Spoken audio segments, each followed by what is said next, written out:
Alrighty, here we go. So, really happy you all could join today. My name is Scott Krieger. I'm the Community Impact Coordinator with the Community Foundation. With me is Mario today, and she'll be helping out, chiming in, providing all the wisdom that Mario provides at all times of day. So to kick off today and our 2023 community grants orientation, I wanted to provide a snapshot of so in 2022, last year, through our community grants, we have a review committee with 9 committee members on it. Last year, we got 46 applications for community grants, and we awarded 35, totaling over $162,000. After the grant cycle was closed, Mario and I also did 46 one-on-one review sessions with each applicant, and that's something that we both really value and enjoy being able to do, is those review sessions with folks, just to be able to talk about applications, talk about what we're looking for and how to improve moving forward. Those of you that did do applications last year for 2022, those grant reports are due April 30th, and those can be found in the 2022 application itself.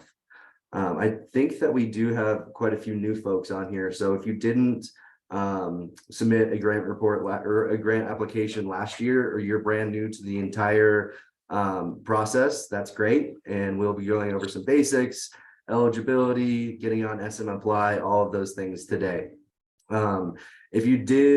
If you're a little bit more experienced and you've done this in the past, there are some new things that, a few new things this year that I'll touch on, and otherwise this might be a little bit of review. So moving out of 2022 and into 2023. Throughout this presentation today, I have screenshotted a lot of the application itself online. So I'll be referencing that in an attempt to kind of let you preview what you will be seeing based on exactly what the application looks like. Before we dive in too deep, I just want to take you to our website and show you a couple of things on CFGV.org.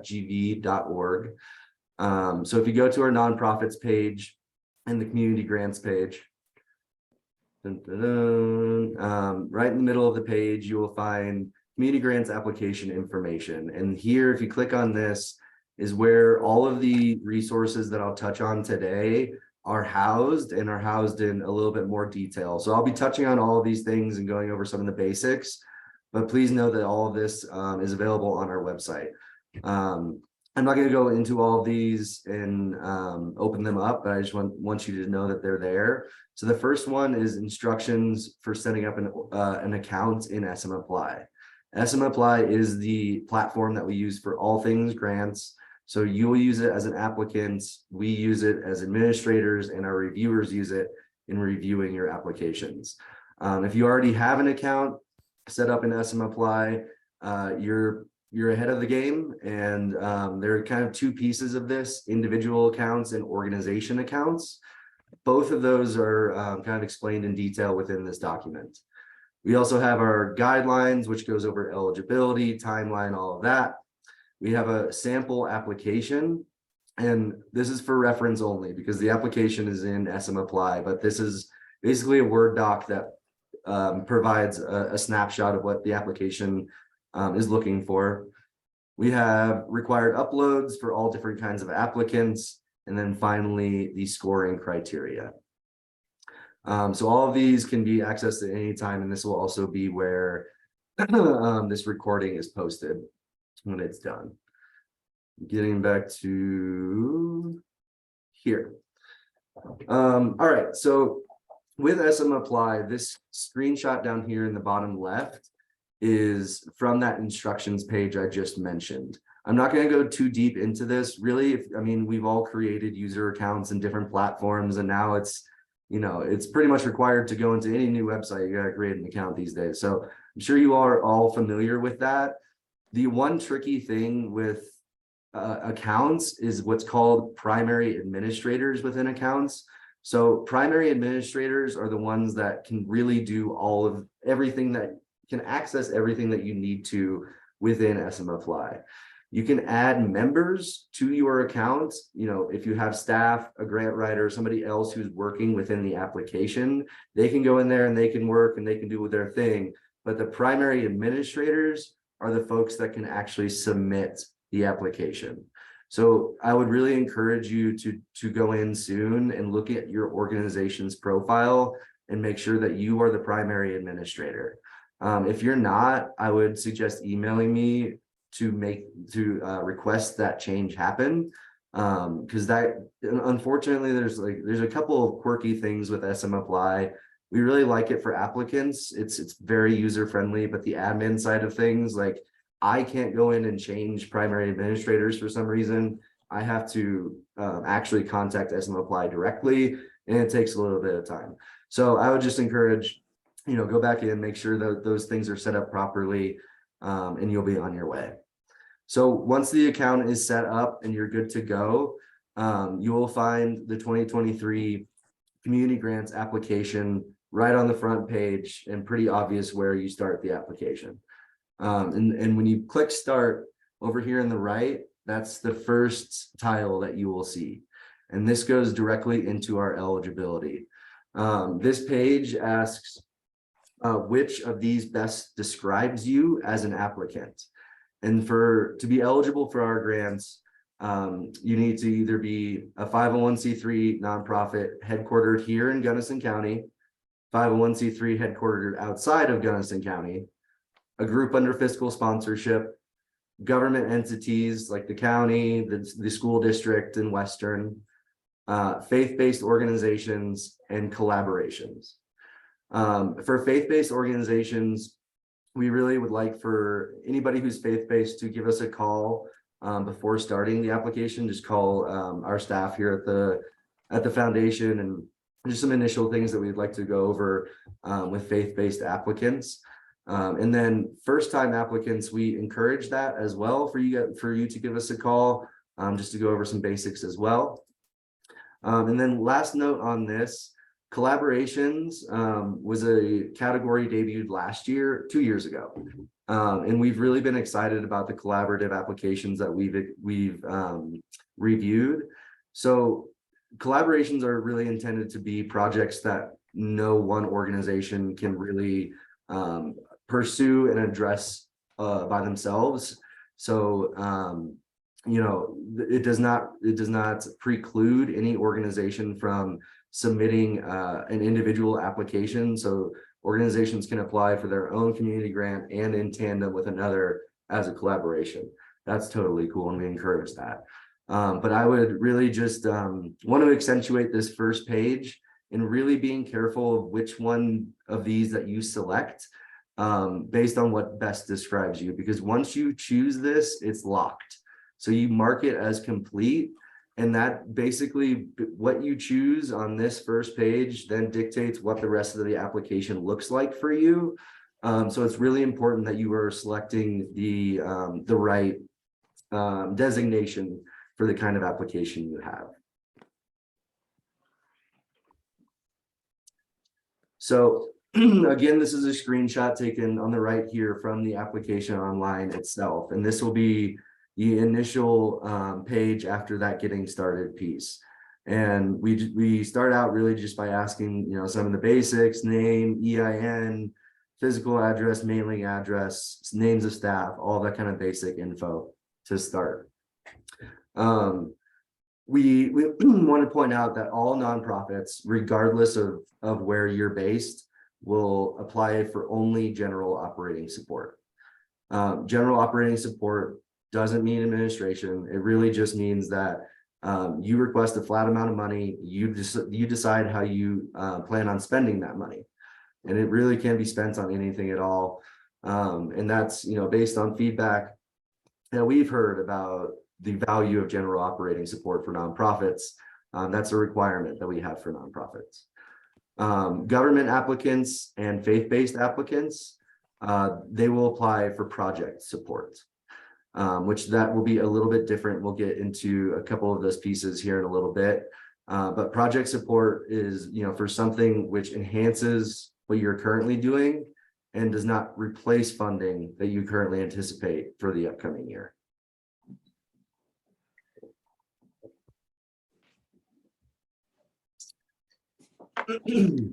We try to, within the application, provide as much direction and kind of hints as possible to reinforce, these different pieces of where you should be applying for and what you should be selecting throughout. So up here, you'll see, all the different categories laid out on what you should be applying for, what sort of support you will be applying for, and then you will select that here in these bubbles. So again, all nonprofits are going to be selecting general operating, and then project for collaboration, and faith-based and government entities. So if you are requesting general operating support, you're going to tell us the total amount of your current year budget and request a flat amount of money. And if you're a really tiny organization, that amount of money can't be more than half of your cash operating budget. And if you're a public entity requesting project support, you're going to tell us the total cost of your project and identify how much money you're requesting. And again, this amount can't be more than half of the cash cost of your project. So at this point in the application, pretty much the basics are covered. So you're going through all of the initial identifying information. What are you actually applying for? And then we'll move into the narrative and financial pieces. You'll notice here at the bottom, we also ask you to estimate a number of year-round people you serve in a typical year, and as well as part-time residents and visitors.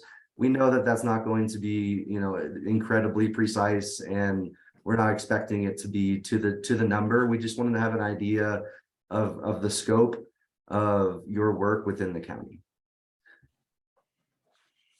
Before moving into the narrative and financial pieces and uploads, I just want to pause, make sure there aren't any questions about anything that I've hit on thus far. Or Mario, if there's anything that you wanted to maybe touch on these initial pieces. I would like to just underscore something Scott said at the beginning about choosing the right category. Last year, we had almost everybody who had applied for a collaboration, because they're all nonprofits. The very first thing in the list is I'm a nonprofit, and collaboration is at the end. And the problem is that if you choose I'm a nonprofit, even though you are, you're going to get a different set of questions than the questions you would get if you were a collaboration, if you chose the collaboration bubble. So last year, it actually was harmful to the applicants who chose the wrong thing for their collaboration, because it left the reviewers without some important information. So just be really intentional about that. Thanks, Scott. Yeah. Anything else come up for folks based on the last few slides? Yeah, Perry. Okay, thank you for letting me have a question. When you say the amount of people you touch in a year with your organization, do you mean through this particular project that you're planning, or do you mean through in any capacity? Yeah, good question. And that's, for if you're requesting general operating support as a nonprofit, that's total, throughout the entire organization. And if you're requesting a project, more of a project support, it's going to be based on within that project alone, how many people are you touching with that? Yeah. Thanks, Perry. All right. Moving right along. Up here, this little progress bar that you'll see within your application throughout. And up until this point, a third of the application is done. And so now we're in kind of the meat of it in the narrative piece. And what you see here are all of the questions that we will be asking of you within the narrative. So start with the mission statement. If you're a government entity, a purpose statement up here, and then following that is our first question. And Mario and I have had a lot of conversations about this question just based on some responses and what we're intending by including this question in the first place. So we're asking for your problem or issue statement. Whom does the group serve? Describe the need and why it matters. Be specific and use numbers where possible. So based on what we've seen, the more generalities that are used within this response, the less competitive the application is.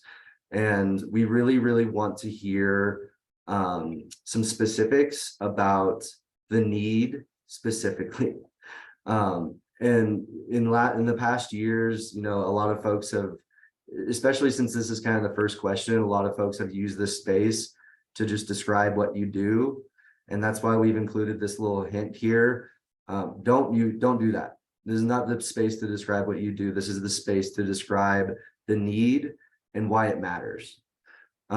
Reviewers on the committee are going to be made up of up Valley folks, down Valley folks, part-time folks, full-time residents. And so don't assume that everybody knows you and knows your organization and knows what you do. So take this opportunity to really hit home for reviewers beyond the mission. Your mission is to meet a need. We're trying to hear what this need is, what you're doing to fill it, and all the great work that you do to address a need that the reviewers can really identify with and understand. And we really definitely recognize that this is often more of a challenge for people working in arts and culture, humanities, things other than basic needs to describe what that need is. It's certainly more challenging, but still kind of going in with that mindset of, can I leave a reviewer thinking something in particular about why this is so important? So again, not what you do, but why is it important? The next question is for what do you do? And that's 125 words for both of these. And 125 words isn't a lot to describe all the things that you all do as organizations. So one, the economy of language is certainly important. And two, just a reminder that if you want to elaborate on that, there are 2 additional uploads that we allow within applications. And that's a really good place to be strategic and uploading an attachment that goes maybe into more detail about what you do, or is a publication from the Times or something, an article that reinforces what you do, any sort of supplementary material that can elaborate on this question, because we know 125 words is not a lot. So being strategic about that within uploads can be helpful in answering that question. How do you determine the impact of what you do? We really just want to hear about your evaluative processes and what it looks like for your organization to track that impact and do something with that impact. Again, data and stories here in these 2 questions are going to be really important and helpful for reviewers, in internalizing your application as a whole.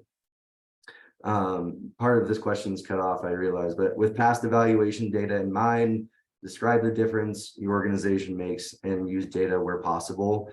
So up in this question, we would like, more of the bird's eye about how you evaluate, and with that data in mind, describe going more into the impact here. And then finally, the 5th question, after the mission statement, the 5th question really goes into the One Valley Prosperity Project and their 5 overarching themes that they're moving forward with. They're all listed out here: affordable housing, health and equity, climate change, sustainable tourism. There's one other that's hidden, but we want to know how your organization fits into this.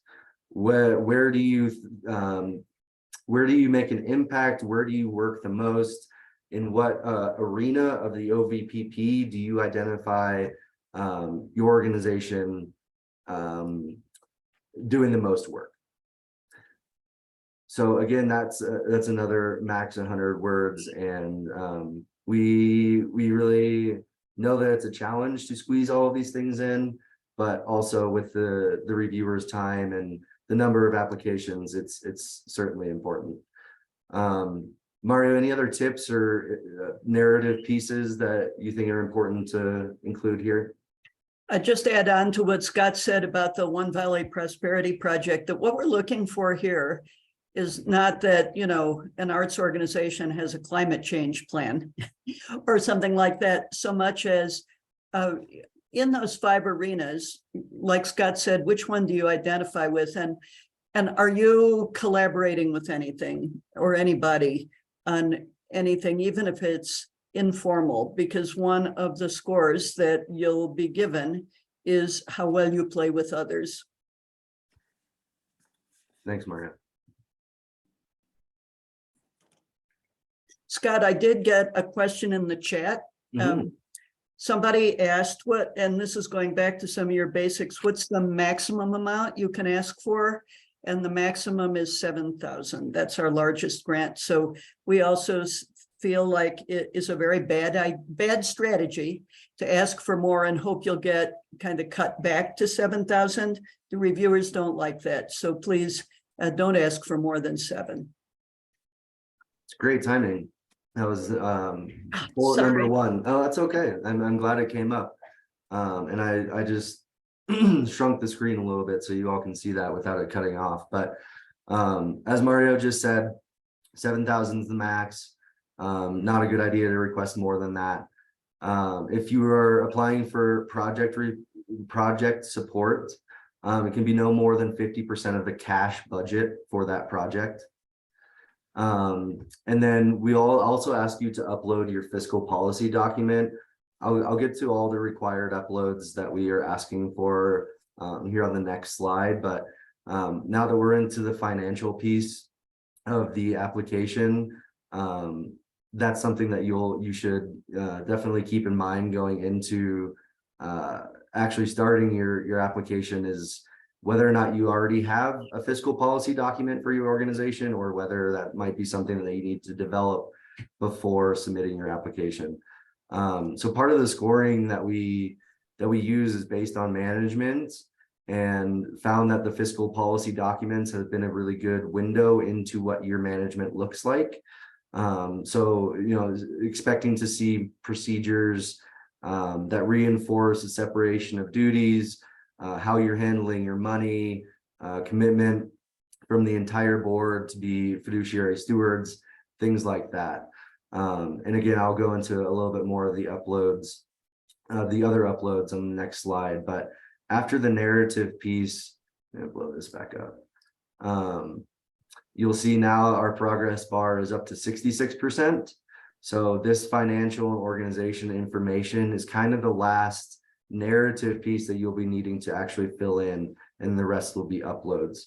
So we ask in what year your fiscal month starts, a few other questions that like down here, we try to embed some space for you to provide any sort of context that reviewers might benefit from if something within your budget isn't immediately clear. So, you know, kind of providing some, what's the word that I'm looking for? I don't know. It flew out of my brain. Another avenue to be able to explain your budget beyond just the documents themselves. We ask about how many months of operating reserve you have, and then a few other things. If you've recently had an audit or a financial review, both of those are in this section. And then moving on to the required uploads. Sorry. Again, these cameras over here are not in a great place. So over from this place on the right here, this is taken from a screenshot from that document that I pointed out on our website at the beginning. This is the required uploads document. So you can find all of this back within that document. For 501c3s, I won't go too deeply into all of these, but the required uploads are pretty similar across all different kinds of applicants. So a budget to actual for the most recently completed fiscal year, a budget to actual for this year. And this is a slight change from previous years. We used to request this information for this year through April 15th and heard some feedback that that was tough for some applicants. So we're actually looking at the March 31st date for the budget to actuals for this year. So if your fiscal year is January to December, your 2023 budget to actual will be January through March 31st. If your fiscal year is September to August, you will upload your budget to actual from September 22 through March 31st. So that March 31st cutoff date for this year's budget to actual is one to keep in your mind. A balance sheet for the most recently completed fiscal year and a balance sheet for this year. I mentioned that financial policies document in the last slide. That is something that we're going to want to see. And then 2 certificates, certificate of good standing from the Colorado Secretary of State and certificate of registration from the Colorado Secretary of State. 2 things. One, I've never myself actually gone to pursue getting those certificates, but based on feedback I have heard, it's a really pretty quick process to get these certificates on those websites. We really need them to be current, and we saw a lot of issues with that last year. So I just want to reinforce that this year. These need to be dated through May 15th. It needs to be clear that your status is good through May 15th. And both of those can be found on the Colorado Secretary of State's website. And again, they're pretty quick to get back to you. So, you know, if you requested them today, you would have them by the end of the week type of thing. But again, ensuring that they're actually current is the biggest piece of that. And then finally, 2 additional uploads of your choice. That can be really anything. And we've seen a lot of success in the past from applicants who are strategic about those uploads, you know, and really using that as a place to provide more detail, whether that's from narrative pieces that they weren't able to touch on within the word count, or just, you know, a really amazing article detailing the impact of programs, you know, something else that will bolster that application and maybe stick out to reviewers and make them pause a little bit. Down here, in the bottom left, you'll see government agencies and faith-based groups. So these are the required uploads for those folks. We need a complete project budget. Again, 2 additional uploads of your choice, and a letter of support from whomever the application, whomever would be an appropriate, I guess, appropriate, again, words coming in and out of my mind. So if you're, for example, if you're applying from the county, you would like to, we would like to see a letter of support from the department head within the county, from the school district. It would be from the superintendent or principal, and from a faith-based group, that would be from a congregation leader, letter of support for the project. At this point, we're going to move out of application pieces and into how we score, criteria, what that looks like. But as far as either our required uploads or these financial pieces that Mario and I just touched on, is anything confusing or need some clarification before we move on? I'll throw something in. So if you have already got a grant and are going to be submitting your final report on April 30th, the last question has to do with tell us a story. And, you know, and you can use the upload for this as well. But since we don't give you very many words to show how powerful you are, a story is actually a pretty good idea. And whether the story is in the form of a video or something, let us kind of see something about the people. The reviewers have the option to look at your final report from this year. And the last question is, tell us a story. So you can consider your final report to be part of your application package. But, you know, there's that old adage of elected officials tell their electorate why they voted the way they did based on data, but they make the decision to vote on why they did based on a story, something that's emotionally gripping. So if you can get something about the emotion in there, wherever you need it to be, whether it's an upload or in your final report, that's a good strategy. Awesome. Thank you, Mario. All right, moving right along. So a little insight into our review process and criteria. So after May 15th, when applications are submitted, they go to our internal staff review. All four of us review all applications and look at all applications, and we're really determining for eligibility, making sure that all the uploads are there, correct. We have everything, as well as Alicia does our initial like frontline, you know, looking into the IRS and making sure organizations are in good standing, all of those things. And if you are eligible, but let's say, you know, you submitted a certificate of good standing that was not current, we do dock points off the top within that internal review. And those docked points, that will kind of just be there as it goes to the review committee, and you'll start out, you know, with a point or two off from the total. And again, those are for things like uploading certificates that are not current, otherwise uploading pieces that shouldn't be there, or things that we have questions about.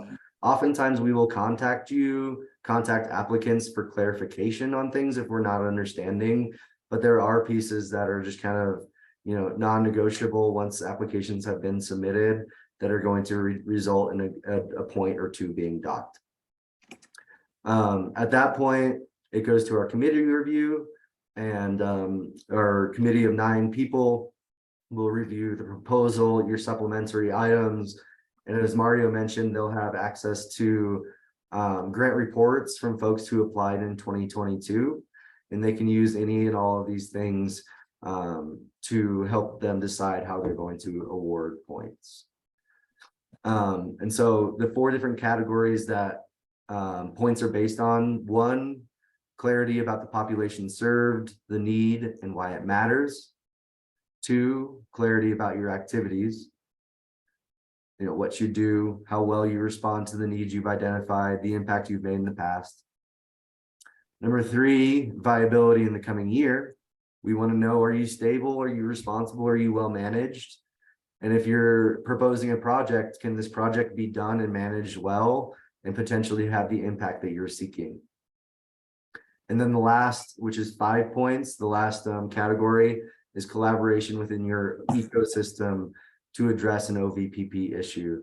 So that last question within the narrative obviously directly speaks to OVPP, and we'll be looking at that question. And also, you know, there are other pieces within your application in which you can go into more detail about the ways in which you collaborate. And all of those kinds of anecdotal pieces will be factored into when we're scoring this question as well. And at that point, scores are aggregated and applications are ranked.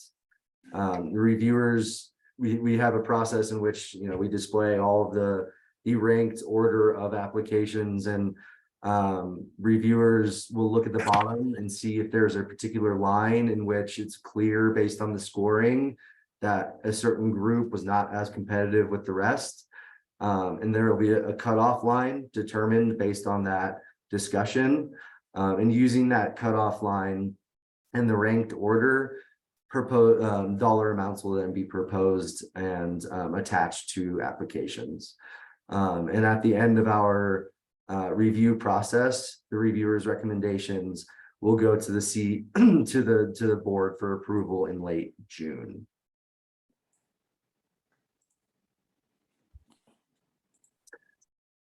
So again, the deadline is May 15th, 11:59 p.m. The end of June board meeting is when the reviewers' recommendations will be made and the board approves. Right after that, contracts are mailed as soon as possible. And then this year, we're excited to host the Here for Good celebration and nonprofit fair at the I-Bar this year, and it'll either be on July 12th or 19th. We're waiting to confirm a date for that, but that photo from the first slide from last year was a really nice time at the Center for the Arts in CB last year when we did the same thing. Excuse me. And just a really, really nice event. And we recognize applicants and provide checks to awarded applicants. And there's also a piece that really is just a celebration and a fair and an opportunity for folks to table, get information out, and have community members find out more about all the amazing work that you all continue to do. Mario and I, beyond just the one-on-one feedback sessions that we try to have with every applicant, we really are intentional about being available for support throughout this whole process. Our contact info is listed here. I think most of you get enough emails from us, likely that it's probably at the top of your inbox anyway. But either an email or a call, we can chat about anything and everything up until reviewing a draft of your application. We can't do that, but everything up until reviewing that draft, any sort of troubleshooting, any sort of, just thought partnership on what you're doing. We really, really love that opportunity. And on the troubleshooting note, again, SM Apply, I would encourage you to make sure you're set on that end sooner rather than later, and then contacting me if anything is confusing or if anything's not lining up for you within the different roles and all of that. It's definitely the first time around. Getting used to it is not the most straightforward, but once you're kind of in and you got the hang of it, it should be hopefully as user friendly as possible. So, any questions or other comments, either from past applicants, Mario again, anyone else? Anything on your mind before we close out today? I have a question, Scott. Great. It's about the fiscal policy document. Mm-hmm. And just, I guess what I'm wondering is, can you give any examples of different forms in which that may show up? Sure. Yes. So if you want, we can email you a sample from a site called Blue Avocado, which, if you're sort of new to the nonprofit game, is one of the two big go-to sites for sample everything. Okay. But the major, and we can send you kind of a generic one that they recommend.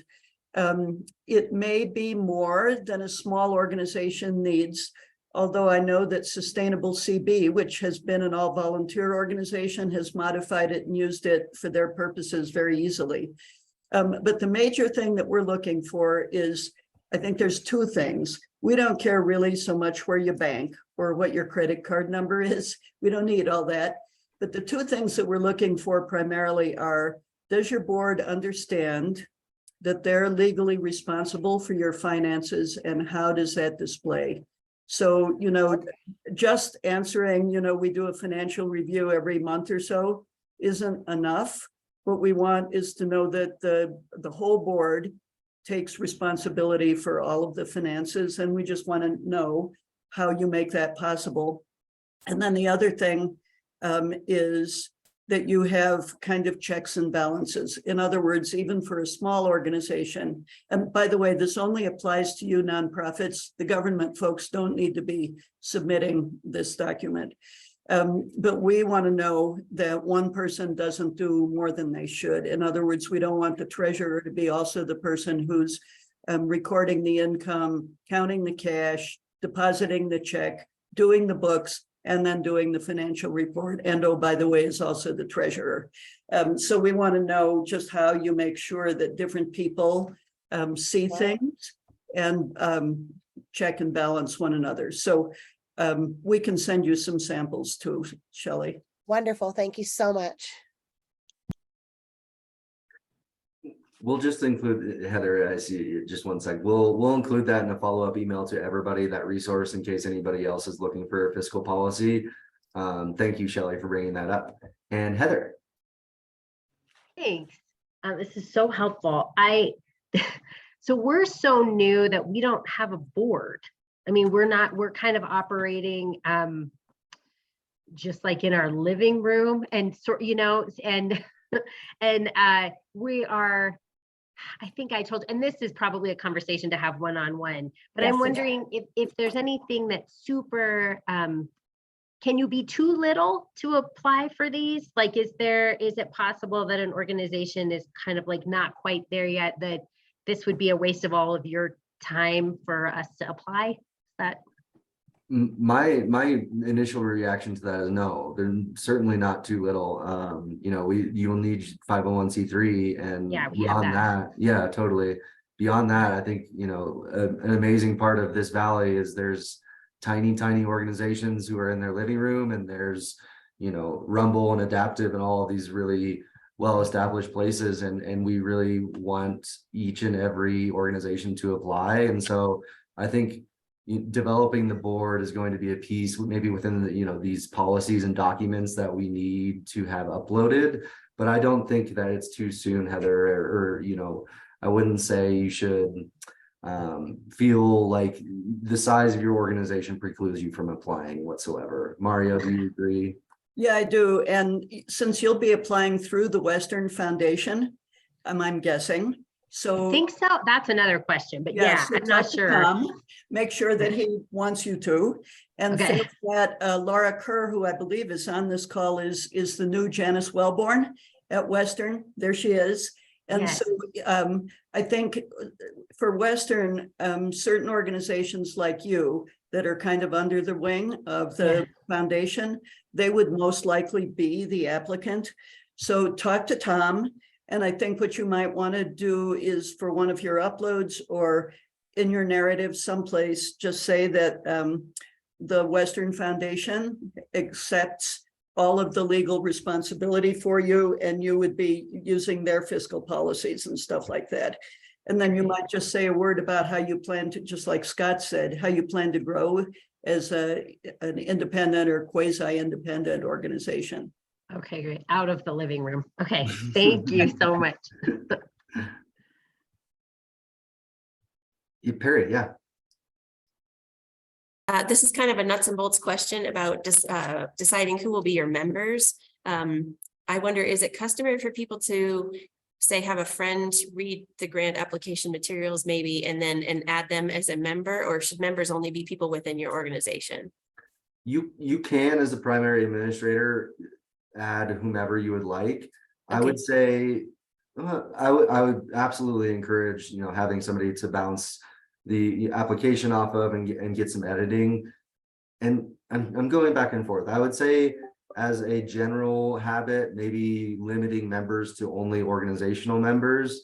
But again, it's your account, and if you're the primary administrator, that's up to you. Up to you. Okay. Yeah. So maybe we could certainly do it. Yeah, we could certainly do it on paper or in other means. I just wondered what people typically do, and maybe it doesn't matter. Yeah. Okay. And since their access is limited, and you wouldn't, members can't submit applications or really do kind of the final pieces, that's a little bit of a safeguard. And I think it, allows you some confidence in adding that, and so they can see within the platform itself. Mm-hmm. But I think that's really up to you, Perry. Okay, thank you. Of course. Any other final questions before we wrap up today? Awesome. Well, we will follow up via email. I'll send you all the recording of this, and also that fiscal policy Blue Avocado that was referenced, that document. And again, Mario and I would love to continue this conversation with any and all of you individually. and look forward to seeing amazing grants applications. Thank you all for joining today, and we'll be in touch soon. Thanks. Thank you, so helpful.